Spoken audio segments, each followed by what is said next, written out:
Eh bien, il ne peut y avoir qu'un seul commentaire. Nous, tout comme vous, avons effectivement relevé une série de déclarations contradictoires de toutes parts, certaines se contredisant les unes les autres. Et quant à la réalité de la situation à ce sujet, nous ne le savons pas. Quant à l'ouverture de l'Iran aux négociations de paix, l'Iran l'a prouvé dans la pratique. Et en fait, jusqu'à la dernière minute, jusqu'au début des hostilités, jusqu'au moment de la première attaque contre l'Iran, Téhéran est resté ouvert à la poursuite des négociations. Et en fait, ces négociations progressaient plutôt bien. C'est ce que nous savons et que tout le monde sait. Absolument tout le monde.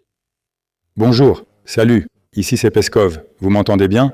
Oui, c'est possible, oui. Je vous entends très bien. Excellent. Bonjour à tous. Encore une fois, nous commençons une nouvelle semaine de travail. Aujourd'hui, nous sommes lundi, le 23 mars, Poutine travaille au Kremlin. Aujourd'hui, il consacre principalement sa journée de travail aux questions du développement économique du pays. Aujourd'hui, il tiendra la réunion économique habituelle. La participation est prévue. La direction du bloc économique du gouvernement y participera. Parmi eux, le Premier ministre Mishustin, le premier vice-premier ministre Mantourov, le vice-premier ministre Novak, le vice-chef du gouvernement. Le ministre du Développement économique, Reshetnikov, le ministre des Finances, Siluanov, ainsi que la présidente de la Banque centrale, Elvira Nabiulina, et, pour l'administration, le chef adjoint de l'administration présidentielle chargé des affaires économiques, Oreshkin. Encore une réunion de la série de rencontres régulières sur le développement de l'économie du pays. Pour la presse, seule la déclaration introductive du président sera disponible. Après cela, la réunion se poursuivra, naturellement à huis clos. Le président a aussi aujourd'hui d'autres rencontres prévues, non publiques. Quelles questions avez-vous? Bonjour, puis-je poser une question? Oui, s'il vous plaît. Merci beaucoup.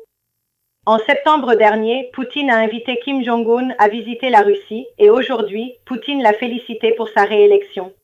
Dites-moi, l'invitation est-elle toujours valable et y a-t-il des précisions sur la date de la visite? Oui, en ce qui concerne le camarade Kim Jong-un, en effet, il existe une invitation ouverte pour qu'il honore la Russie de sa visite. Et, dès que cela, les dates de cette visite seront coordonnées par le biais de canaux diplomatiques et autres afin que cette visite puisse avoir lieu. La Russie accueillera toujours avec plaisir le dirigeant de la République populaire démocratique de Corée. Je voudrais beaucoup vous remercier. Nous apprécions votre soutien. Avez-vous encore des questions?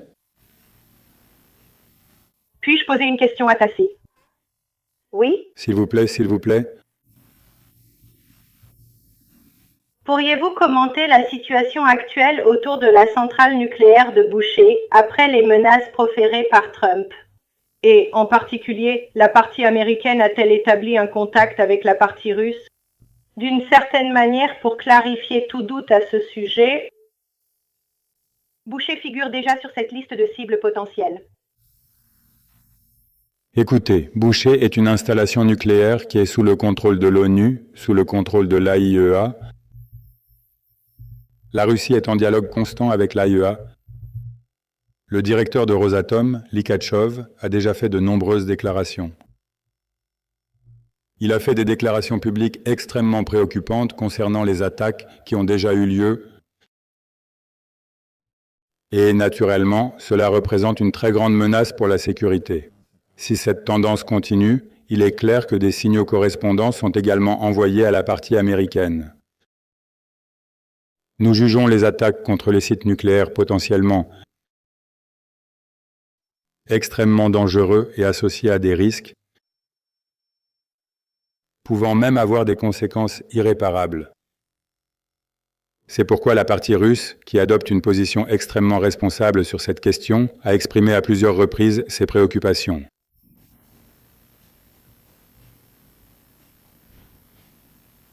Merci. C'est vraiment extraordinaire et impressionnant par sa grandeur. S'il vous plaît, encore à ce sujet. Bonjour, ici Reuters, s'il vous plaît. Allez-y Reuters, merci beaucoup. Pour poursuivre et approfondir la question de mon collègue, quel est le principe?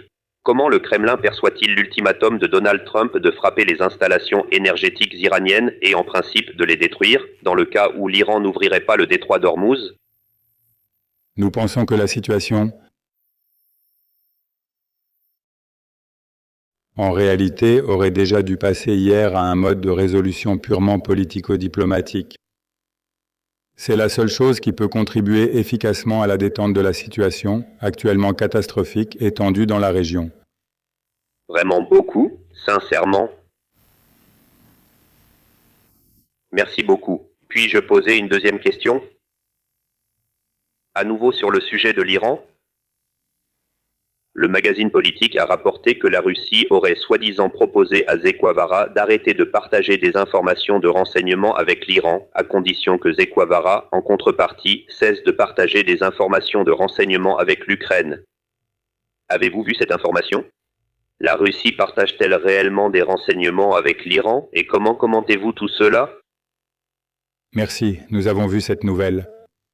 Elle appartient à la catégorie des fausses nouvelles, ou pour être plus précis, des nouvelles mensongères. S'il vous plaît, continuez. Je peux poser la question à la télévision? S'il vous plaît, continuez, merci. Pourriez-vous commenter l'incident au cours duquel la marine française a arrêté le pétrolier Dana vendredi dernier? Merci. Je préfère ne pas commenter. Infelizmente, ministère merci siège.